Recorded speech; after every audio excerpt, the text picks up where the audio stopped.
출입문 닫습니다. 닫습니다. 김어준의 뉴스공장. 최승호 PD가 MBC 사장이 된 가운데 YTN은 여전히 그 구성원들이 사장 내정자죠. 예, 사장 내정자에 대해서 반대하고 있습니다. 그 이유를 듣고 있었는데요. 예, 2부 마지막에 YTN 이사회를 구성하는 대주주가 한전, 마사회, KTNG 등인데 이 공기업 사장들이 박근혜 정부 시절 낙하산으로 임명된 인사들이고 이 이사회에서 임명한 최남수 내정자에 대해서 구성원들이 반대하고 있다. 여기까지 저희가 돌발뉴스 과거 돌발뉴스를 제작하다가 징계를 받은 임장혁 기자 연결해서 이야기를 듣고 있었습니다. 자, 연결해서 기자님. 예. 네. 죄송하지만 그 돌발 영상입니다. 아, 그렇군요. 돌발 영상. 네. 예. 하도 오래돼가지고요. 예. 예. 저도 즐겁게 봤었는데.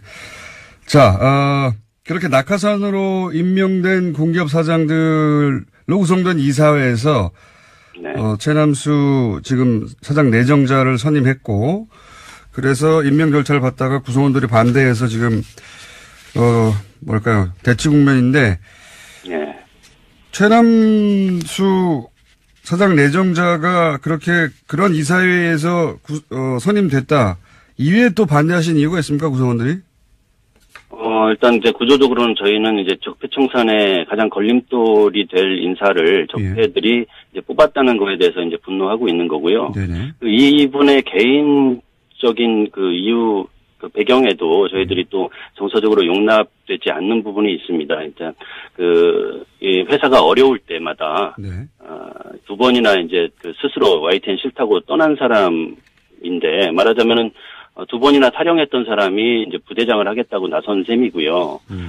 그 이유 중에 하나도 과거 이제 2008년 그 이명박 정권이 들어서서 YTN에 어떤 그 장악의 그 기도를 할 때 저희 노조위원장이 이제 함께 맞서자라고 이제 권유를 했을 때 그걸 뿌리치고 이제 나갔다는 점, 그리고 지금 9년 동안 그 저희들이 이제 몸으로 이 언론장악에 저항을 할 때 그거와 무관하게 오히려 이제 적극적으로 이명박 박근혜 정권에 좀 기대서 이렇게 지내왔던 분이 안락하게 지내왔던 분이 이제 와서 이제 언론 개혁을 자기가 하겠다고 나선 셈이어서 정서적으로 이제 용납이 되지 않습니다. 그리고 특히나 이제 최근에 이분이 이제 과거 그 이명박 정권 때 썼던 칼럼들 그 글들이 이 저희들한테 이 언론 개혁의 기회를 주신 촛불 시민들, 국민들의 정서에 완전히 배치되는 그런 기회주의 또는 그 부역 이런 쪽의 성향을 보이셨던 분이기 때문에 이분이 YTN 사장이 된다면은 촛불 정신에도 엄청난 모욕을 가하는 것 결과가 되지 않겠나 저는 이제 그렇게 판단하고 있습니다. 그 칼럼들 말씀하셨는데 예를 들면 이명박 대통령의 재산 헌납에 대해서 찬양을 한다든가 노무현 논두렁식에 대해서 조롱한다든가 이런 칼럼을 의미하시는 거죠? 그렇죠. 이제 특정인을 칭찬하거나 특정인을 비난했다라기보다는 그렇죠. 언론인으로서는 보여서는 좀 안 되는 그러니까 이제 그 당시 살아있는 권력에게는 무한 찬양을 하고 죽은 권력에게는 확인되지 않은 사실로 조롱을 가하고 이제 이런 것이 새 시대를 맞는 새로 언론 개혁이 돼야 할 언론에는 전혀 부합하지 않는 퇴출돼야 되는 그런 행태죠. 노정면 보도국장이 보도국장직을 적폐청산의 의지가 확인되지 않으면은 받아들일 수 없다 거부하고 있는데 이 사안도 사실 연결된 사안입니까? 말하자면? 예, 그렇죠. 비슷합니다. 이제 저희가 이제 저희 노조나 그동안 9년 동안 저항을 해왔던 기자들의 입장에서는 어찌됐든 간에 안 되는 건 안 되는 거지만 더 이상 회사가 이대로 계속 혼란스러운 상황으로 가면은 좀 위험하니까 부득이 이제 눈물을 머금고 그렇다면은 이 사람의 개혁 의지가 정말 있는가. 네. 그걸 확인해 보기 위해서 이제 노동면 기자가 보도국장으로 지명됐음에도 불구하고, 네. 그 사장이 개혁 의지가 없는 상황에서, 반쪽짜리도 안 되는 보도국장이 큰 의미가 없지 않겠습니까? 그래서, 이 사람의 개혁 의지를 노조가 확인할 수 있다면은 보도국장을 받아들이겠다. 그렇지 않다면, 투쟁하겠다. 이제 이런 입장이었고요. 네. 저희 노조위원장과 이 최남수 내정자가 뭐, 이제 말하자면 담판 협상, 검증이겠죠. 그런데 그 과정에서 역시나 이 최남수 내정자가 저희 내부에서 9년 동안, 보직을, 이런 보직, 저런 보직 다 거치면서 잘 먹고 잘 살았던 사람들 편에 섰습니다. 그래서 이제, 노동면 기자로서는, 보도국장을 받아들이는 것보다는, 이 사람을, 이 내정자가 사장되는 것을 막는 투쟁에 이제 합류하겠다. 이제 이런 입장을 밝힌 거죠. 그러니까 소위 이제 구본홍, 배석규, 조준희 전 사장 체제에서 오랫동안 보직 간부를 했던 분들에 대해서 어떻게 처리할 것인지 그 의지를 물었으나 그게 확인이 안 된다. 이런 말씀이네요. 네. 예. 그래서 그러면은 주주총회에서 선임돼야 사장이 되지 않습니까? 그렇습니다. 네, 지금 내정만 된 상태고. 예. YTN 노조는 그러면 앞으로 파업에 나섭니까? 어떻게 합니까? 제가 노조 대표는 아니기 때문에 네. 말씀드릴 수는 오히려 노조 없지만 대표를 일부러 안 모셨습니다. 그래서. 예. 제 개인적인 각오를 말씀드리면, 네. 저 9년 전에도 이명박 정권 때 초기에 저희 YTN의 낙하산 사장을 내려보내려고 했을 때, 네. 형식적으로는 그들 입맛대로 다 거쳤습니다. 그들이 주장하는 대로 이사회 열리고 주주총회 열려서 자기들은 이 대한민국 이제 기업 논리로 네. 절차를 다 밟았는데 노조가 왜 저러냐라고 이제 했는데 그럼에도 불구하고 많은 국민들은 노조가 저항하는 것을 옳다고 이제 판단해 주셨거든요. 동의를 해 주셨고. 근데 이번에도 저는 마찬가지라고 생각합니다. 이사회 주주총회 그런 절차적인 문제보다는 어떤 그것을 넘어서는 이제 언론 개혁을 바라는 좀 시청자들이 뒤에 있기 때문에 그것을 저버릴 수는 없다고 생각합니다. 그래서 제 개인적인 각오도 그렇고 아마 노조 집행부도 같은 판단을 하고 있을 텐데 주주총회에 통과되는 것을 일단 저지를 하고요. 네. 이후에도 만약에 그것을 강제로 이 촛불로 바뀐 시대 정신을 배반하고 그것을 모욕하면서 이 사측이 강행을 한다면은 지금 말씀하신 파업 이런 것도 적극 고려를 해봐야 되지 않겠나 이런 생각을 합니다. 알겠습니다. 오늘 여기까지 듣고요. YTN 사장 선임에 관한 사안 노조에 계속 관심을 가지겠습니다. 오늘 말씀 감사합니다. 예, 고맙습니다. 지금까지 YTN 임장혁 기자였습니다. 모래시계 주제가죠. 예. 그분이 재심을 청구했어요. 재심의 내용은 그 사건이 다 조작된 거다. 그런데 그 사건의 담당 검사가 지금 홍준표 자유한국당 대표입니다. 당사자인 여훈환 씨 나오셨습니다. 안녕하십니까? 안녕하십니까? 자, 이게 간단하게 제가 일단 정리부터 할게요. 모래시계는 이제 40대 이상은 다 아실 테고 30대까지도 아실 수도 있겠습니다. 어린 시절 워낙 인기 있는 드라마였기 때문에 대단한 인기를 끈 드라마였는데 거기에 이제 조폭이 나옵니다. 네. 나 지금 떨고 있니? 네. 최민수 씨가 이제 분했던. 그런데 그 조폭의 실제 모델, 이 사건의 실제 모델이 여훈환 씨입니다. 그리고 당시 국제 PJ파였죠? 네. 네. 그 당시 조폭 조직폭력 조직이 국제 PJ파였는데 국제 PJ파의 간부로 징역 4년을 대법원에서 확정 판결을 받고 4년을 다 사셨죠? 예. 네. 만기 출소하셨습니까? 그렇습니다. 만기 출소하셨는데 그런데 최근에 재심을 23년 만에 청구했습니다. 재심을. 예. 이유는 이 사건이 조작된 것이기 때문에. 예. 요약하면 그런데 이제 좀 자세히 알아보겠습니다. 홍준표 대표하고는 언제 만나신 겁니까? 네.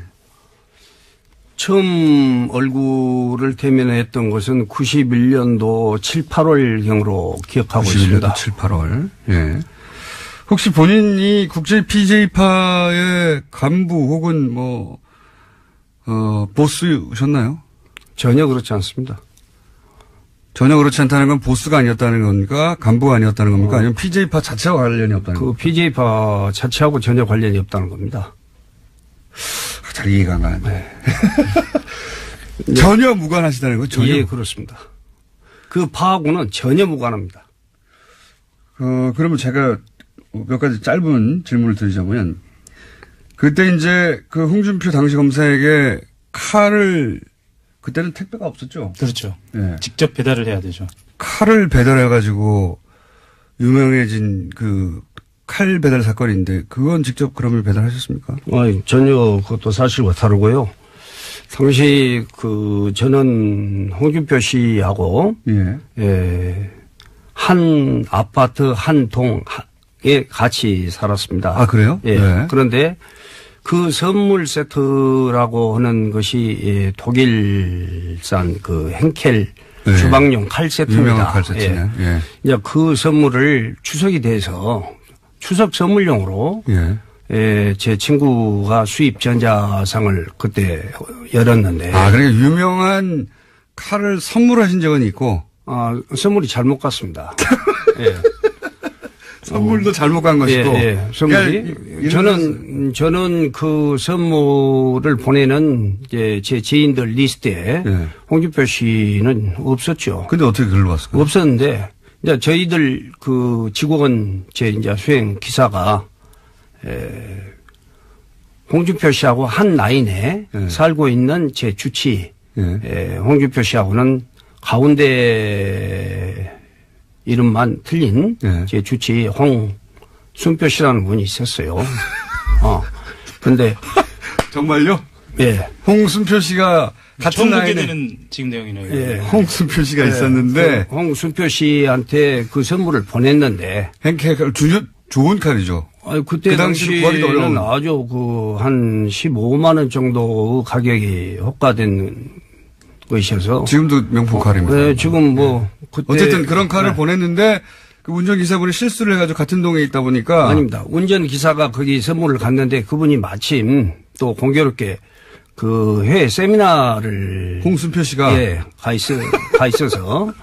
그걸 이제 그 기사는 세미나를 간지도 모르고 경비실에 맡긴 겁니다. 경비원들 다 아주 가깝게들 다 알고 그래서 그랬으니까. 홍순표 씨에게 주라고 경비원실에 맡겼는데 그것을 경비원이 예를 들어서 다음 예를 들어서 24시간 하지 않으니까 다른 경비원이 홍준표라고 생각을 해가지고 홍준표 씨한테 이제 그걸 선물이 갔는데 혹시 이게 발단입니까? 발단이죠. 이게 발단이다. 예. 그때 당시 홍준표 검사가 조폭 사건을 수사하고 있었는데 이 칼이 명품 칼인지 모르고 이 잘 드는 칼을 나한테서 조폭이 나한테 보냈구나 이렇게 생각한 거예요? 그래 가지고 그렇게 생각했는지는 저는 알 수 없습니다만은 여하튼 그 선물 세트는 잘못 전달이 됐다고 해서 그 경비원이 다시 찾아가지고 왔어요. 제 직원하고. 다시 찾아왔어요? 이 대목이 중요한데요. 그러니까 받았어요. 홍 대표가 당시에 홍 검사가 받았는데 그거를 다시 달라. 이건 배달사고다 그래서 다시 찾아온 거예요. 상대 입장에서는 엿먹었다고 생각해요. 네, 그렇죠. 그러고 이제 저로 봐서는 그게 홍준표 씨한테 전달이 되었다고 하면은 찾아올 리도 없었을 겁니다. 잘못 전달이 되었다고 해도 다른 한 세트 다시 제 홍준표 씨한테 주치의한테 다시 보내면 되니까. 홍준표 검사도 지역에서 검사라는 직책을 가지고 활동을 하신 분인데 그 정도 선물이야 받은 것만 해도 아무렇지 않는 일 아니겠습니까? 그래서 전혀 그런 점에 대해서는 생각할 것도 없습니다만은. 여하튼 공교롭게 그런 일이 있어가지고. 그런 일이 있었다. 그 전에 홍준표 씨하고 만날 수 있었던 기회가 있었습니다만은 그때도 그 유일하게 광주에서는 하나밖에 없었던 골프장에서 첫 만남이었습니다. 첫 만남이었는데 홍준표 씨하고 같이 왔던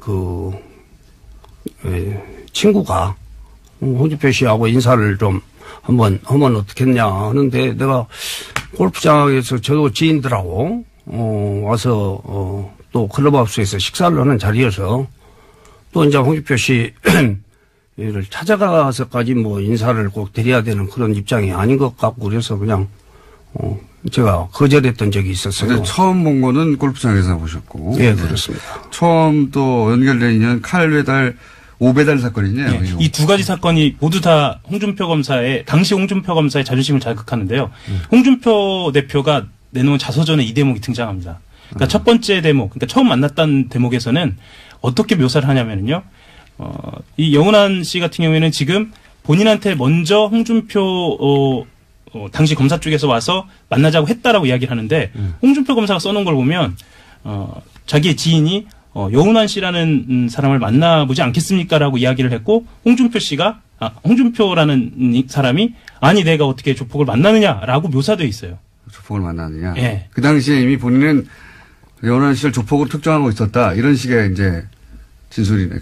회고네요. 그렇죠. 그런 식으로 회고하고 있고 또 하나는 그것을 달리 해석하자면 그만큼 이쪽에서 원래는 홍준표 쪽에서 먼저 만나자고 했는데 그것을 거절당한 것에 대한 어떤 마음의 양심이 좀 남아 있었지 않았는가. 그러기가. 예. 물론 이것은 이제 홍준표 대표의 이야기를 들어봐야 합니다. 네, 들어봐야 하는데 자.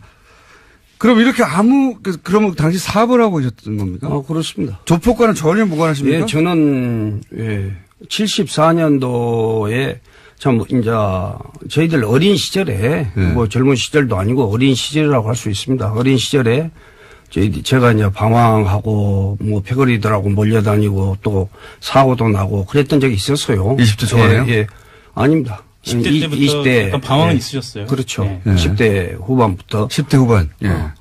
그런 적도 있어서 또 구속도 한번 돼서 한 달 정도 구속이 되었다가 한 달 구속된 전력도 나온 적도 있고 또 이제 저는 바로 출소해가지고 74년도 이후에는 바로 이제 군에도 자원 입대해가지고 군 생활도 하고 또 바로 또 군 생활 마치고 나서는 결혼을 또 바로 했습니다. 그래서 저는 74년도 이후에 홍준표 씨를 제가 92년도에 이 사건이 나서 기소가 됐으니까 17, 18년 동안에 단 한 번도 얕은 작은 사소한 일 가지고도 파출소나 뭐 경찰서에 조사 한번 받아본 적도 없습니다. 그 사이에 조폭과 연루된 적도 없고. 예, 물론입니다. 그런데 유일한 기록은 어릴 때 이제 한 달 정도 이제 그런 건달 생활을 어렸을 때 했다고 할 수 있죠. 그것이 이 연결고리가 됐을 수도 있을 것 같은데. 그렇죠. 말씀대로라면. 그런데 이렇게 18년, 20년 가까이 전혀 무관하게 사업을 하셨는데 어쩌다가 이렇게 뭐 기소를 하고 수사를 하려면 건덕지가 있어야 되잖아요. 그렇죠. 건덕지가. 무슨 건덕지로 이렇게 연결이 되신 겁니까? 연루가 되신 겁니까? 혹은 조작을 한 겁니까? 그러니까 이제 그런 이유에 대해서 사실 홍준표 씨를 만나는 기회가 있었으면 제가 한 번이라도 물어볼 수도 있었을 건데 전혀 그런 만남이나 통화 한 번도 해본 적이 몇십 년 어느 날 갑자기 없었으니까. 어느 날 갑자기 조폭 간부가 되신 거예요? 이제 그 홍준표 씨는 아까 말씀드렸다시피 골프장에서 만났을 때 제가 거절하고 그 뒤에 홍준표 씨가 또 자기 밑에 계장부를 시켜서 저하고의 만남을 또 주선을 했는데 이제 그때도 만나기로 다 약속을 하고 다 정해놓은 시간 1시간 전에 갑자기 홍준표 씨가 또 취소를 했어요. 복수한 건가요? 네, 취소를 하고 그 다음에는 또 그런 분이 그 아까 그 골프장에서 자기한테 그 제안을 이제 인사를 한번 받으면 어떠냐고 소개를 했다는 이제 그 사람을 통해서 또 저를 만나자고 연락을 해옵니다. 그래서 91년도 9월 말 정도로 기억을 합니다마는 그때 홍준표 씨를 자기 사무실에서 저녁을 먹고 난 뒤 시간들이었으니까 자기 사무실에서 꼭 차 한잔 하자고 해서 그때 처음 이제 홍준표 씨하고는 직접 만난 거는 처음이다. 대면을 했죠. 그 앞에 칼 사건과 한 번은 보자고 했는데 거절한 사건. 그리고 홍준표 검사가 보자고 했는데 홍준표 검사가 또 시간이 안 돼서 못 본. 그런 다음에 이제 결국 사무실에서 한번 보셨다. 예. 그때는 그냥 일상적인 대화. 일상적인 대화였고, 이제 그 본인이 홍준표 씨가 만나자마자 자기 이야기를 많이 하시더라고요. 원래 자기 이야기 많이 하시죠. 무용담 같은 자기 이야기를 많이 하셔서 그 듣고 있는 것도 좀 저도 또 다른 일이 있었는데 갑작스럽게 그런 연락을 받고 그때까지는 또 거절을 차마 다 할 수가 없어서 만났던 것인데 여러 이야기를 자기 이야기만 하고 그래서 제가 먼저 일어섰죠. 일어서고 다음에 네. 제가 또 프랑스에 출장 계획이 있으니까 2, 3일 후에 다녀와서 정식으로 검사님한테 인사도 한번 드리고. 근데 그 출장 간 사이에 기소되신 거예요? 그렇습니다. 그렇죠. 네. 그러니까 이게 좀 정리를 좀 해야 하는데요. 당시 분위기를 전달을 하자면 노태우 정부 당시에 범죄와의 전쟁이 있었고요. 네. 그리고 광주지검 강력부에 홍준표 검사가 부임한 지 얼마 안 된 시점이었고 홍준표 검사는 왜 거기에 부임했느냐. 노량진 수상시장에서 있었던 대형 비리 사건을 수사한 직후에 당시에는 좌천성 인사라고 그래요. 왜냐하면 정권의 핵심이 연루되어 있는 사건이거든요. 아, 기억납니다. 예. 예. 그렇게 좌천성 인사를 당한 직후에 다시 한번 재기를 노리던 시기였어요. 네. 그래서 알려지기로는 당시 홍 검사가 지역에 있는 건설업체를 중심으로 한 조폭 수사를 하고 있었던 것으로 알려져 있었고요. 거기에서 이제 여기에 있는 이제 여운한 씨를 지목을 한 것으로 보여요. 그래서 아니, 저는 또 그렇게 생각 않습니다. 그때 골프장에서 첫 만남도 건설업체들 답합 수사를 하고 있을 때예요. 그때 저한테 와서 그 얘기를 했던 그 친구가 상당히 유명한 김태춘 씨 직계 후배였습니다. 건설업자였죠. 또 같이 왔던 그 홍준표 씨 일행도 또 한 사람도 건설업자였고. 이제 그런 저기들이었는데, 그때 내가 그렇게 얘기를 하고, 이걸 좀 더, 이런 말씀이 좀 어떻습니까? 어쩔랑가 모르겠습니다만은, 제가 자기 그 강력부장하고 네. 상당히 오래전부터 친분이 좀 있었어요. 네. 예. 이제 그런 분이 나하고 가깝게 이제 지내는 처지라고 봐서 감히 자기한테 인사를 하자고 하는데 거절을 하는 그런 그분 성품상으로 그런 고가운 것이 첫 번째 있을 거고 또 두 번째 자기가 만나기로 한 1시간 전에 취소를 했을 때도 제가 상당히 불쾌하더라고요. 뭐 제가 그러지 않은 것도 아니고 본인이 그런 그 만남을 제안해 놓고 또 1시간 전에 그렇게 해서 그냥 제가 사무실에 찾아다니면서까지 내가 검사님을 만날 이유는 없고 다음에 기회 있으면 또 보자고 하고 그냥 냉담하고 전화를 끊었던 그런 것들이 있어서 그분 생각에는 건방지다. 이 친구가 내 윗사람 정도 좀 친하다고 해서 이게 좀 건방을 떠는가 하는 그런 좋지 않은 시각으로 저를 봤을 수도 있겠구나 하는 그런 생각이 나중에 든 겁니다. 근데 그 감정만으로 어떻게 아무 연관이 없는데 4년 징역형을 때릴 만큼의 그래서 이제 그 뒤에 저는 이제 프랑스를 간 것을 홍준표 씨도 알고 예. 또 공교롭게 그 즈음에 국제 BJ파 두목으로 기소가 되어서 1심에서 두목으로 인정이 되어 가지고 재판을 받던 사람이 있었습니다. 다른 두목으로 실제로 있었는데 그 사람이 경찰에서 구속되어 가지고 검찰로 송치되고 검찰에서 법원으로 기소되어 가지고 법원에서 두목으로 인정을 받고 형을 5년인가 받은 사람이 있었는데 김모 씨라고. 이제 그 사람이 항소심 만기 11일 남겨놓고 가명을 목적으로 하는 그런 그 탄원서를 제출을 했어요. 제출을 하면서 자기는 부두목이고 두목으로 한 4명 정도가 더 있다. 두목이 4명이나 있다. 예. 그런 단원서를 제출을. 부두목이 4명일 수 있죠. 두목이. 예. 부두목이 1명이고 두목이 4명이에요? 예, 그렇습니다. 그것도 전혀 이해가 안 가는 그런 단원서였는데, 예. 재판 과정에서 그런 것이 허위의 탄원서였고, 자기가 가명을 목적으로 하는, 그런 허위의 탄원서를 쓰게 되었다는 동기부터 재판 과정에서 다 드러났습니다. 그래서 그 4명 중에 1명으로 갑자기 지목되신 거예요? 그렇습니다. 그게, 이 사건이 연루돼서 4년을 사신 출발입니까? 아니, 그랬는데, 이제 홍준표 씨가, 저를 두목으로 기소를 한 그 기소 내용에 예. 전체적인 내용은 제가 전부 1심에서부터 대법까지 예. 무죄 판결을 받았습니다. 그러면 유죄 판결을 받은 대법원 유죄 판결을 그래서 이번에 이제 이런 재심 신청을 하게 됐는데요. 예. 이제 유죄 판결을 받은 그 증거법이 국제 PJ파의 조직원에 진술이 하나 있었습니다. 진술이 하나, 예. 조직원의 진술이 하나 있었다? 그렇죠. 근데 그건 검사의 기소 내용에는 전혀 없었던 그런 진술 하나를 법원에서 인용해가지고 저를 자금책 겸 두목의 고문급 간부라는 두목으로 지목한 것에 대해서는 다 무죄가 됐는데 전체 무죄를 받았죠. 근데 조직원의 진술이 하나 있었는데 한 줄. 한 줄이요? 예. 한 줄이 뭡니까 내용이? 그게 어쨌거나 두목으로 이 규정을 짓는 거고 그게 어떤 문제가 있냐면 공판기일 전 증인 신문조서라고 하는 건데요. 이게 지금은 위헌 판결이 났어요. 당시만 해도 변호사 없이 그러니까 그 당사자와 변호사 없이 그 증인만 데리고 검사가 가서 재판장 앞에서 진술을 받아서 그것을 증거 효력으로 증거 등기를 얻는 거거든요. 네. 거기에서 나온 진술인 거예요.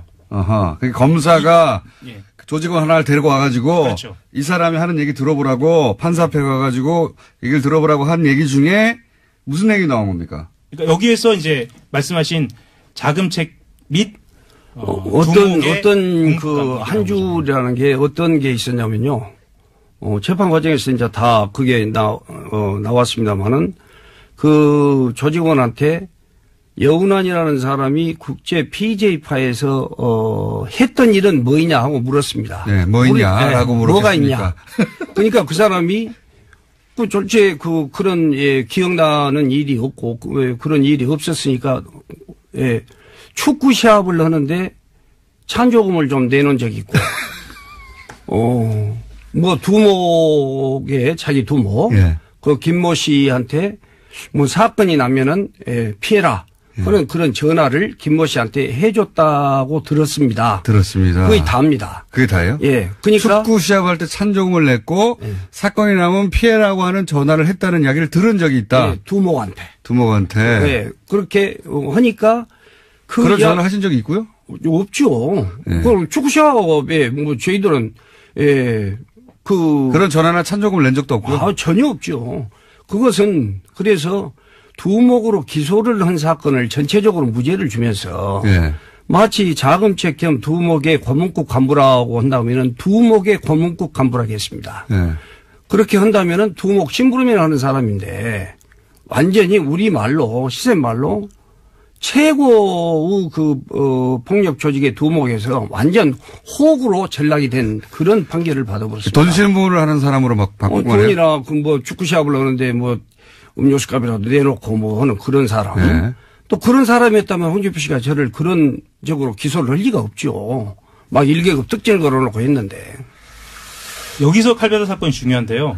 처음에 영장을 쳐놓고 수배를 때린 다음에 그때 등장하는 게 칼베다 사건이에요. 왜냐하면 칼베다는 그 앞에 있었잖아요. 예, 앞에 있었는데 이것을 여론 작업을 해야 하잖아요. 홍준표 검사가 여론 작업에 굉장히 능한 사람이었던 거예요. 그거는 맞습니다. 그러니까 지금으로 말하면 검찰의 여론 조성 작업의 원조격이거든요. 그러니까 칼 배달이 잘못됐던 사건이 있는데 근데 그거를 나한테 조폭이 칼도 배달한 적이 있어. 그래서 여운환 씨를 무시무시한 사람을 만든 거죠. 검사를 협박한 사람. 그러니까 이게 사건 초기입니다. 그러면서 이게 사건이 사건이군요. 대대적으로 커집니다. 이때 당시 신문 1면에 등장하거든요. 그렇죠. 저도 기억이 납니다. 검사한테 칼 배달하는 조폭. 그렇죠. 굉장히 그로테스크하죠. 그래가지고 야 검사한테 칼 배달했어? 뭐 이런 저도 그 사건이 기억나거든요. 워낙 그 화제가 됐던 사건이라. 그거 하나 잘못 배달을 간 홍순표 씨한테 간 것이 잘못 배달을 간 것이. 그 하나로 그렇게 만들어 놓은 그거 하고 그러면 그 칼 배달 사건과 지금 말씀하신 누구 하나 데리고 와가지고 이 한 일이 뭐야 그랬더니 축구 시합에 찬조금 내고 전화한 적이 있다. 요거 두 개 가지고 가신 거예요, 그럼? 그렇습니다. 다른 내용이 아무것도 없어요? 그러니까 그 찬조금을 냈다 뭐 됐다 하는 것은 홍준표 씨의 생각하고는 전혀 딴 이야기였죠. 홍준표 최초의 기소는 두목이었는데. 두목이었고 또 두목으로 기소를 하기 전에 그런 증거 보전 절차를 통해서 조직원을 데려다가 그렇게 한 겁니다. 교도소에서 나온 지 얼마 안 된 사람을. 자금책으로 바꾼 거네, 그때는 또? 아니죠. 자금책으로는 홍준표 씨는 한 번도 그런 그 시시한 유치였다 보면 홍준표 씨가 그렇게 막 어마어마하게 만들어가지고 그렇게 한 거야, 할 수가 없죠. 할 수가 없는데 그런 진술은 홍준표 씨한테는 아주 오히려 더 위험한 진술이었다고 생각을 합니다. 그렇죠. 의도하고. 두목인데 뭐. 푸푸시하고 찬조금 내는 거는. 네, 그건 가게 오면서 보호받을 대가로 그랬다는 것인데, 판결문에 그렇게 나옵니다. 근데 가게를 하셨습니까? 아니, 저는 이제 관광호텔 업도 하고, 또 관광호텔, 호텔 오락실도 하고, 뭐, 제조업 공장인 수출어플 공장도 하고, 여러 사업들을 개발 사업도 하고, 그렇게 했었습니다. 아하. 그리고 핵심적으로 이상한 부분은 이 칼베라 사건이 기소 내용에 포함되어 있지 않는다는 거예요. 그러니까 검사를 협박했다라고 하면 이건 대대적으로 문제를 삼아야 기소 내용이 없다. 아예 없습니다.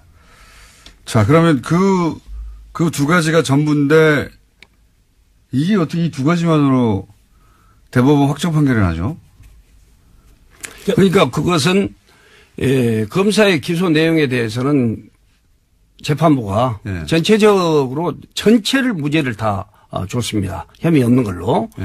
그런데 이제 그 재판부에서 그 법률 하나를 인용해가지고 그 문구 하나를. 그때는 나중에는 유언 판결이 났습니다만은 그 근거법이. 그러면은 당시에 뭐 예를 들어서 입금이라든가 뭐 현금을 배달한 사람이라든가 아니면 출금 입금 내용이란 뭐 없었습니까? 아무것도? 전혀 없었죠. 그 진술이 전부돼요? 예, 전부죠. 진술 딱 한 줄.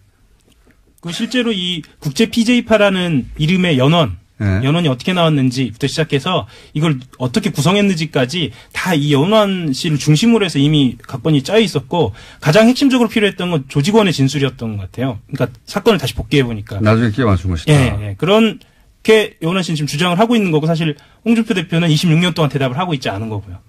그러면 여기서 재심은 지금 말씀하신 지금은 유언이 된 그런 방식의 진술. 그것에 대해서 재심 청구, 그 부분을 재심 청구하신 겁니까? 예, 그것만 재심 청구를. 그 부분만입니다. 나머지는 전부 무죄를 받았으니까. 그거 하나만 가지고 결국은 확정 판결 4년을 받으셨습니까? 예, 그렇습니다. 이거 24년 동안 정말 억울해 하셨겠네요. 말씀대로라면. 이루 말할 수 없습니다. 그러면 그거 외에 그게 말하자면 그게 조작의 전체인가요? 조작이라고는 제가 그러니까 어떻게 검사 시절에 사건 내용을 조작했다고 했을 때 요 한 줄의 진술과 그리고 칼 배달 요게 사건 내용 전체인 거 아니에요, 그죠? 핵심적으로는 그렇게 남아 있는 거죠 지금. 남아 있는 거고 나머지 무죄를 받은 것들은 무죄를 받은 내용 전체가 조작이었다. 뭐 조작이라기보다 본인 저는 이제 무죄를 받은 내용은 조작이라고 할 수 없죠. 두목도.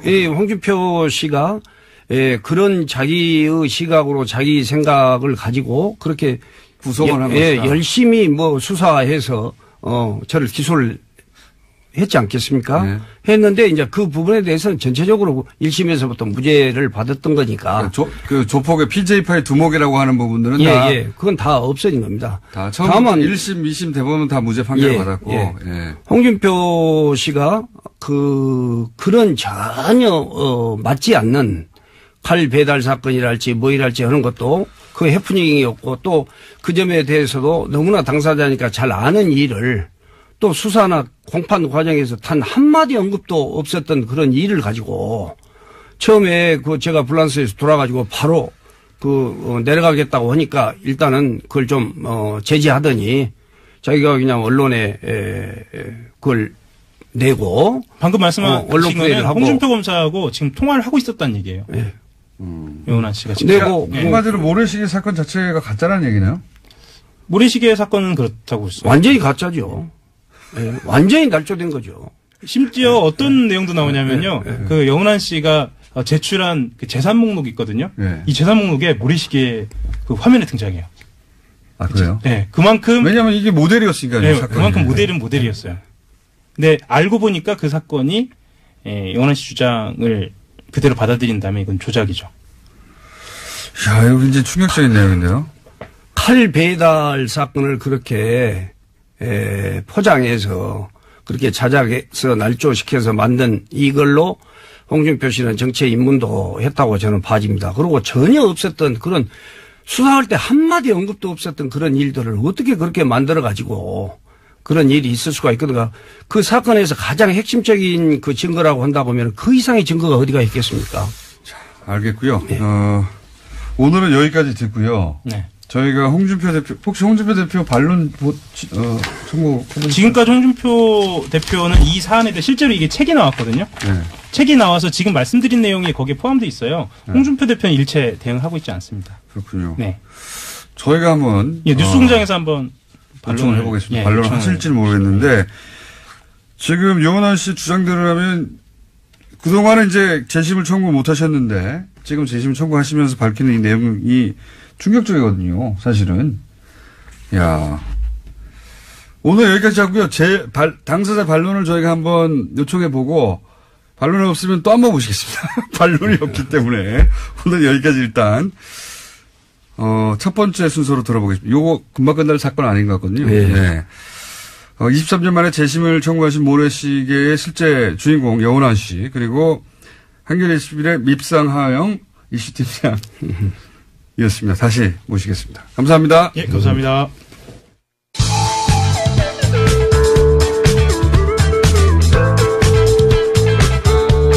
상식이 통하는 세상을 만들고 싶은 시사 요정 김어준입니다.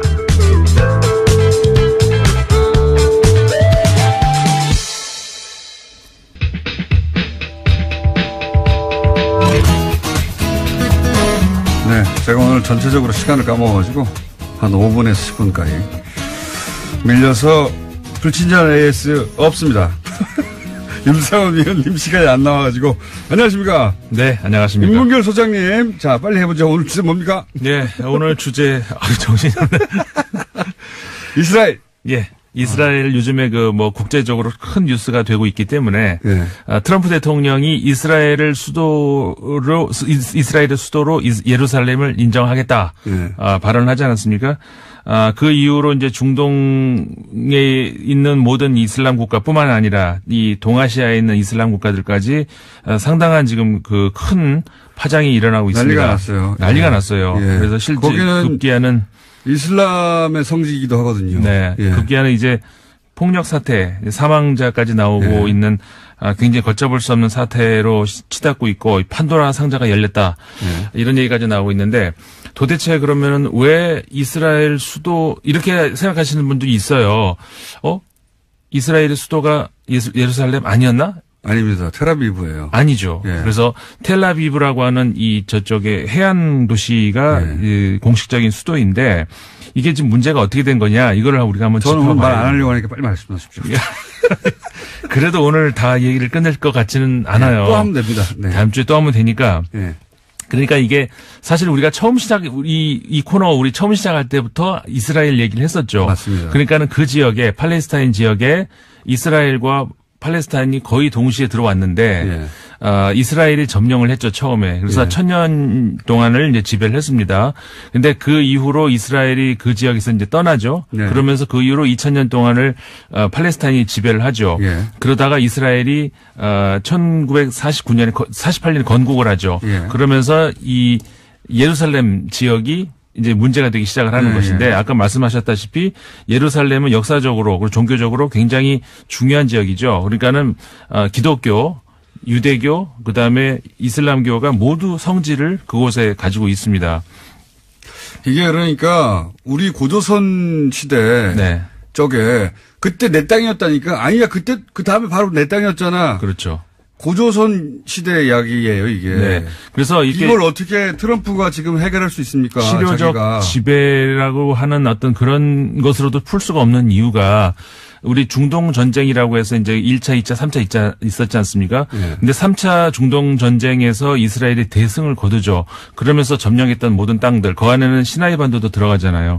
그리고 이스라엘도, 예루살렘도 같이 들어가요. 이게 동안 지구까지. 그런데 시나이 반도 같은 경우도 그러니까 불법 점령이다 싶어서 다시 돌려줬잖아요. 근데 예루살렘 동쪽 지구는 돌려주질 않았어요. 사실상 그 불법 점령을 하고 있는 중이죠. 국제법상 불법 점령이라고 다들 보고 있는데 네. 미국도 과거에는 그렇게 보아왔어요. 그렇죠. 근데 트럼프가 그게 아니다. 네. 이거 이스라엘 거라고 선언해버린 거죠. 네, 그렇죠.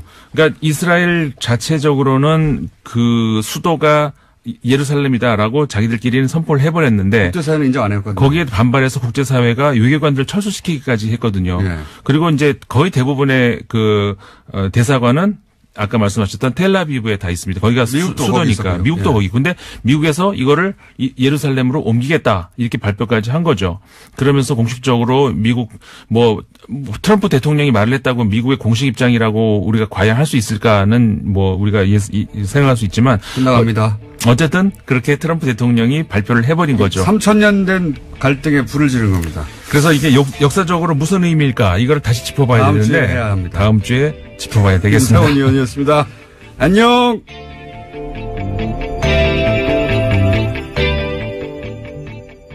부득이 이제 눈물을 머금고 그렇다면은 이 사람의 그 개혁 의지가 정말 있는가? 그걸 확인해 보기 위해서 이제 노동면 기자가 보도국장으로 지명됐음에도 불구하고 그 사장이 개혁 의지가 없는 상황에서 반쪽짜리도 안 되는 보도국장이 큰 의미가 없지 않겠습니까? 그래서 이 사람의 개혁 의지를 노조가 확인할 수 있다면은 보도국장을 받아들이겠다. 그렇지 않다면 투쟁하겠다. 이제 이런 입장이었고요. 저희 노조위원장과 이 최남수 내정자가 이제 말하자면 담판 협상, 그 검증이겠죠. 그런데 그 과정에서 역시나 이 최남수 내정자가 저희 내부에서 9년 동안 보직을 이런 보직 저런 보직 다 거치면서 잘 먹고 잘 살았던 사람들 편에 섰습니다. 그래서 이제 노동면 기자로서는 보도국장을 받아들이는 것보다는 이 사람을 내정자가 사장되는 것을 막는 투쟁에 이제 합류하겠다. 이제 이런 입장을 밝힌 거죠. 그러니까 소위 이제 구본홍, 배석규, 조준희 전 사장 체제에서 오랫동안 보직 간부를 했던 분들에 대해서 어떻게 처리할 것인지 그 의지를 물었으나 그게 확인이 안 된다. 이런 말씀이네요. 네. 예. 그래서 그러면은 주주총회에서 선임돼야 사장이 되지 않습니까? 그렇습니다. 네, 지금 내정만 된 상태고 예. YTN 노조는 그러면 앞으로 파업에 나섭니까? 어떻게 합니까? 제가 노조 대표는 아니기 때문에 네. 말씀드릴 수는 오히려 노조 대표를 일부러 안 모셨습니다. 그래서 예, 제 개인적인 각오를 말씀드리면 네. 저 9년 전에도 이명박 정권 때 초기에 저희 YTN의 낙하산 사장을 내려보내려고 했을 때 네. 저 형식적으로는 그들 입맛대로 다 거쳤습니다. 그들이 주장하는 대로 이사회 열리고 주주총회 열려서 자기들은 이 대한민국 이제 기업 논리로 절차를 다 밟았는데 노조가 왜 저러냐라고 이제 했는데 그럼에도 불구하고 많은 국민들은 노조가 저항하는 것을 옳다고 이제 판단해 주셨거든요. 동의를 해 주셨고. 근데 이번에도 저는 마찬가지라고 생각합니다. 이사회 주주총회 그런 절차적인 문제보다 본인이 국제 PJ파의 간부 혹은 보스셨나요? 전혀 그렇지 않습니다. 전혀 그렇지 않다는 건 보스가 아니었다는 겁니까? 간부가 아니었다는 겁니까? 아니면 PJ파 자체와 관련이 없다는 겁니까? PJ파 자체하고 전혀 관련이 없다는 겁니다. 잘 이해가 안 가는데. 네. 전혀 무관하시다는 거죠? 전혀? 예, 그렇습니다. 그 파하고는 전혀 무관합니다. 그러면 제가 몇 가지 짧은 질문을 드리자면, 그때 이제 그 홍준표 당시 검사에게 칼을, 그때는 택배가 없었죠? 그렇죠. 네. 직접 배달을 해야 되죠. 칼을 배달해가지고 유명해진 칼 배달 사건인데, 그건 직접 그러면 배달하셨습니까? 전혀 그것도 사실과 다르고요. 당시 저는 홍준표 씨하고, 한 아파트 한 동에 같이 살았습니다. 아, 그래요? 예. 네. 그런데 그 선물 세트라고 하는 것이 독일산 그 henkel 네. 주방용 칼 세트입니다. 유명한 칼 세트네. 예. 이제 그 선물을 추석이 돼서 추석 선물용으로 제 친구가 수입 전자상을 그때 열었는데. 아, 그러니까 유명한 칼을 선물하신 적은 있고. 선물이 잘못 갔습니다. 예. 선물도 잘못 간 것이고. 예. 선물이. 그러니까 저는 그 선물을 보내는 제 지인들 리스트에 홍준표 씨는 없었죠. 근데 어떻게 글로 왔을까요? 없었는데, 이제 저희들 그 직원 이제 수행 기사가,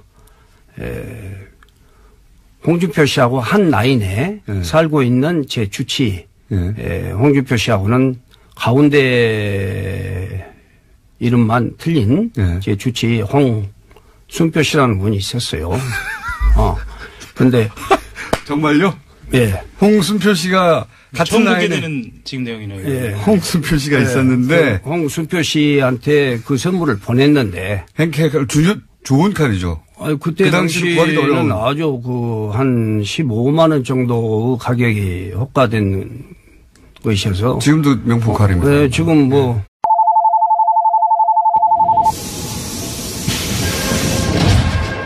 출입문 닫습니다. 닫습니다. 김어준의 뉴스 공장. 최승호 PD가 MBC 사장이 된 가운데 YTN은 여전히 그 구성원들이 사장 내정자죠. 예, 사장 내정자에 대해서 반대하고 있습니다. 그 이유를 듣고 있었는데요. 예, 이분 마지막에 YTN 이사회를 구성하는 대주주가 한전, 마사회, KTNG 등인데 이 공기업 사장들이 박근혜 정부 시절 낙하산으로 임명된 인사들이고 이 이사회에서 임명한 최남수 내정자에 대해서 구성원들이 반대하고 있다. 여기까지 저희가 돌발뉴스 과거 돌발뉴스를 시작하다가 징계를 받은 임장혁 기자 연결해서 이야기를 듣고 있었습니다. 자, 연결해서 기자님. 예.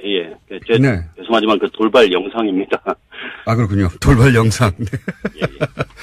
하도 오래돼가지고요. 예. 저도 즐겁게 봤었는데. 자, 그렇게 낙하산으로 임명된 공기업 사장들로 구성된 이사회에서 최남수 지금 사장 내정자를 선임했고, 그래서 임명 절차를 받다가 구성원들이 반대해서 지금 대치 국면인데. 최남수 사장 내정자가 그런 이사회에서 선임됐다. 이외에 또 반대하신 이유가 있습니까, 구성원들이? 일단 이제 구조적으로는 저희는 이제 적폐청산의 가장 걸림돌이 될 인사를 적폐들이 이제 뽑았다는 거에 대해서 이제 분노하고 있는 거고요. 네네. 이분의 개인적인 그 이유, 그 배경에도 저희들이 또 정서적으로 용납되지 않는 부분이 있습니다. 일단 이 회사가 어려울 때마다 두 번이나 이제 그 스스로 YTN 싫다고 떠난 사람인데 말하자면은 두 번이나 탈영했던 사람이 이제 부대장을 하겠다고 나선 셈이고요. 그 이유 중에 하나도 과거 이제 2008년 그 이명박 정권이 들어서서 YTN에 어떤 그 장악의 그 기도를 할 때 저희 노조위원장이 이제 함께 맞서자라고 이제 권유를 했을 때 그걸 뿌리치고 이제 나갔다는 점, 그리고 지금 9년 동안 그 저희들이 이제 몸으로 이 언론 장악에 저항을 할 때, 그거와 무관하게 오히려 이제 적극적으로 이명박 박근혜 정권에 좀 기대서, 이렇게 지내왔던 분이, 안락하게 지내왔던 분이 이제 와서 이제 언론 개혁을 자기가 하겠다고 나선 셈이어서 정서적으로 이제 용납이 되지 않습니다. 그리고 특히나 이제 최근에 이분이 이제 과거 그 이명박 정권 때 썼던 칼럼들 뭐 그런 글들이 이 저희들한테 이 언론 개혁의 기회를 주신 촛불 시민들, 국민들의 정서에 완전히 배치되는 그런 뭐 기회주의 또는 그 부역 뭐 이런 쪽의 성향을 보이셨던 분이기 때문에 이분이 YTN 사장이 된다면은 촛불 정신에도 엄청난 모욕을 가하는 것 결과가 되지 않겠나. 저는 이제 그렇게 판단하고 있습니다. 그 칼럼들 말씀하셨는데 예를 들면 뭐 이명박 대통령의 재산 헌납에 대해서 뭐 찬양을 한다든가 노면 논두렁식에 대해서 조롱한다든가 이런 칼럼을 의미하시는 거죠? 그렇죠. 이제 특정인을 뭐 칭찬하거나 특정인을 비난했다라기보다는 그렇죠. 언론인으로서는 보여서는 좀 안 되는, 그러니까 이제 그 당시 살아있는 권력에게는 무한 찬양을 하고 죽은 권력에게는 확인되지 않은 사실로 조롱을 가하고 이제 이런 것이 새 시대를 맞는 새로 언론 개혁이 돼야 할 언론에는 전혀 부합하지 않는 퇴출돼야 되는 그런 행태죠. 노정면 보도국장이 보도국장직을 적폐청산의 의지가 확인되지 않으면은 받아들일 수 없다 거부하고 있는데 이 사안도 사실 그 연결된 사안입니까? 말하자면? 예, 그렇죠. 비슷합니다. 이제 저희가 이제 저희 노조나 그동안 9년 동안 그 저항을 해왔던 기자들의 입장에서는 어찌됐든 간에 안 되는 건 안 되는 거지만 더 이상 회사가 이대로 계속 혼란스러운 상황으로 가면은 뭐 좀 위험하니까 보다는 어떤 그것을 넘어서는 이제 언론 개혁을 바라는 좀 시청자들이 뒤에 있기 때문에 그것을 저버릴 수는 없다고 생각합니다. 그래서 제 개인적인 각오도 그렇고 아마 노조 집행부도 같은 판단을 하고 있을 텐데 주주총회에 통과되는 것을 일단 결사 저지를 하고요. 네. 이후에도 만약에 그것을 강제로 이 촛불로 바뀐 시대 정신을 배반하고 그것을 모욕하면서 이 사측이 강행을 한다면은 지금 말씀하신 파업 이런 것도 적극 고려를 해봐야 되지 않겠나 이런 생각을 합니다. 알겠습니다. 오늘 여기까지 듣고요. YTN 사장선에 관한 사안노조에 계속 관심을 가지겠습니다. 오늘 말씀 감사합니다. 예, 고맙습니다. 지금까지 YTN 임장혁 기자였습니다. 모래시계 주제가죠. 예. 그분이 재심을 청구했어요. 재심의 내용은 그 사건이 다 조작된 거다. 그런데 그 사건의 담당 검사가 지금 홍준표 자유한국당 대표입니다. 당사자인 여훈안 씨 나오셨습니다. 안녕하십니까? 안녕하십니까? 자, 이게 간단하게 제가 일단 정리부터 할게요. 모래시계는 이제 40대 이상은 다 아실 테고 30대까지도 아실 수도 있겠습니다. 어린 시절 워낙 인기 있는 드라마였기 때문에 대단한 인기를 끈 드라마였는데 거기에 이제 조폭이 나옵니다. 네. 나 지금 떨고 있니? 네. 최민수 씨가 이제 분했던. 그런데 그 조폭의 실제 모델, 이 사건의 실제 모델이 여훈안 씨입니다. 그리고 당시 국제 PJ파였죠? 네. 네. 그 당시 조폭 조직폭력 조직이 국제 PJ파였는데 국제 PJ파의 간부로 징역 4년을 대법원에서 확정 판결을 받고 4년을 다 사셨죠? 예. 네. 만기 출소하셨습니까? 그렇습니다. 만기 출소하셨는데 그런데 최근에 재심을 23년 만에 청구했습니다. 재심을. 예. 이유는 이 사건이 조작된 것이기 때문에. 예. 요약하면 그런데 이제 좀 자세히 알아보겠습니다. 홍준표 대표하고는 언제 만나신 겁니까? 네. 처음 얼굴을 대면했던 것은 91년도 7, 8월경으로 기억하고 있습니다. 7, 8월. 예. 혹시